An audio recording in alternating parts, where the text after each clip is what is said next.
Good afternoon.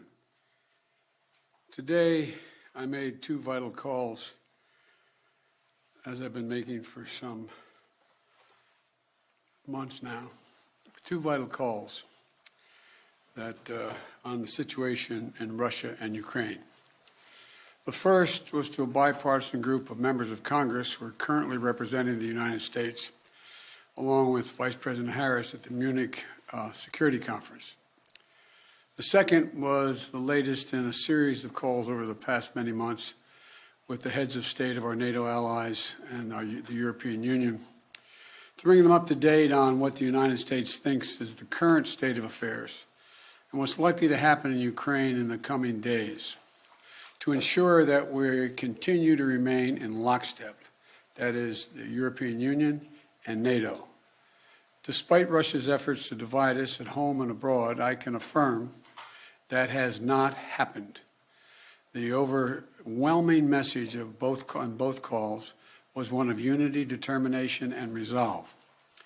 I shared with all of those on the calls what we know about a rapidly escalating crisis in Ukraine. Over the last few days, we've seen reports of a major uptick in violations of the ceasefire by Russian-backed fighters attempting to provoke Ukraine in the Donbass. For example, a shelling of a Ukrainian kindergarten yesterday, which Russia has falsely asserted was carried out by Ukraine. We also continue to see more and more disinformation being pushed out to the Russian public, including Russian-backed separatists, claiming that Ukraine is planning to launch a massive offensive attack in the Donbass. Well, look, there is simply no evidence of these assertions, and it defies basic logic to believe the Ukrainians would choose this moment, with well over 150,000 troops arrayed on its borders, to escalate a year-long conflict.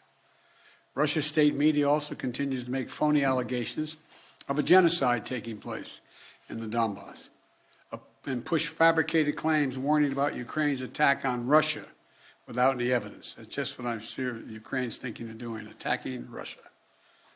All of these are consistent with the playbook the Russians have used before, to set up a false justification to act against Ukraine. This is also in line with the pretext scenarios that the United States and our allies and partners have been warning about for weeks. Throughout these tense moments, the Ukrainian forces have shown great judgment and, I might add, restraint. They refused to allow the Russians to bait them into war. But the fact remains, Russian troops currently have Ukraine surrounded from Belarus along the Russian border and with Ukraine to the Black Sea in the south and all of its border. You know, look, we have reason to believe the Russian forces are planning to and intend to attack Ukraine in the coming week, in the coming days. We believe that they will target Ukraine's capital, Kyiv, a city of 2.8 million innocent people. We're calling out Russia's plans loudly and repeatedly, not because we want a conflict, but because we're doing everything in our power to remove any reason that Russia may give to justify invading Ukraine and prevent them from moving. Make no mistake, if Russia pursues its plans, it will be responsible for a catastrophic and needless war of choice. The United States and our allies are prepared to defend every inch of NATO territory from any threat to our collective security as well. We also will not send troops in to fight in Ukraine, but we will continue to support the Ukrainian people. This past year, the United States has provided a record amount of security assistance to Ukraine to bolster its defensive, $650 million from Javelin missiles to ammunition. We also previously provided $500 million in humanitarian aid and economic support for Ukraine. And earlier this week, we also announced an additional sovereign loan guarantee of up to $1 billion to strengthen Ukraine's economic resilience. But the bottom line is this: the United States and our allies and partners will support the Ukrainian people. We will hold Russia accountable for its actions. The West is united and resolved. We're ready to impose severe sanctions on Russia if it further invades Ukraine. But I say again, Russia can still choose diplomacy. It is not too late to de-escalate and return to the negotiating table. Last night, Russia agreed that Secretary of State Blinken and Foreign Minister Lavrov should meet on February 24th. February 24th in Europe. But if Russia takes military action before that date, we'll be clear that they have slammed the door shut on diplomacy. They will have chosen war, and they will pay a steep price for doing so, not only from the sanctions that we and our allies will impose on Russia, but the moral outrage the rest of the world will visit upon them.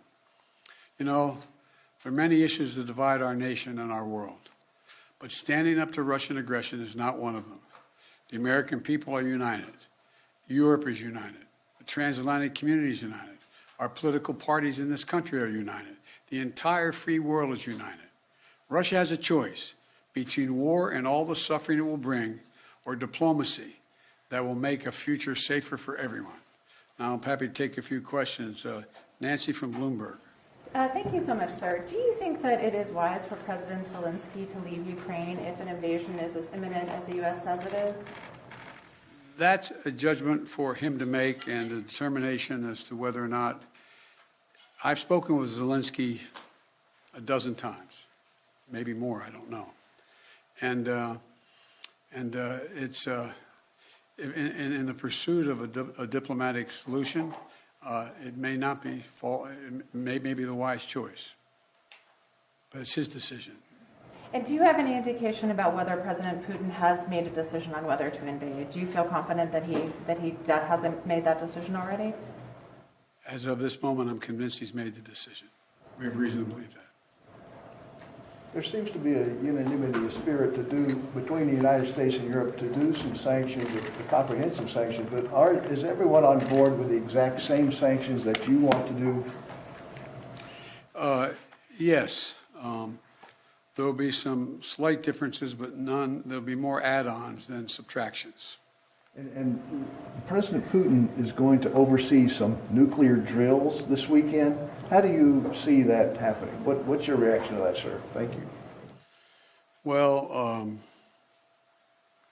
I don't think he is remotely contemplating using nuclear weapons. But I do think I think he is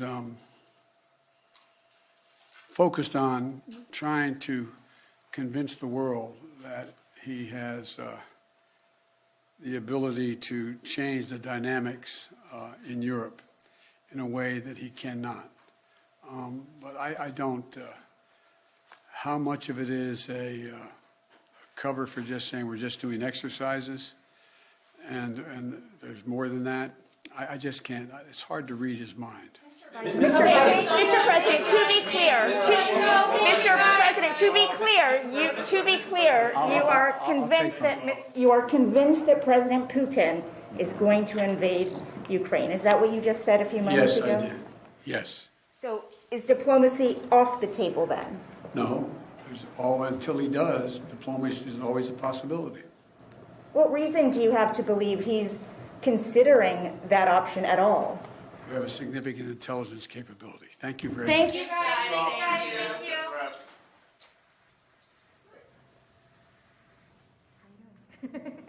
Surprise. Don't worry about it. Just magic.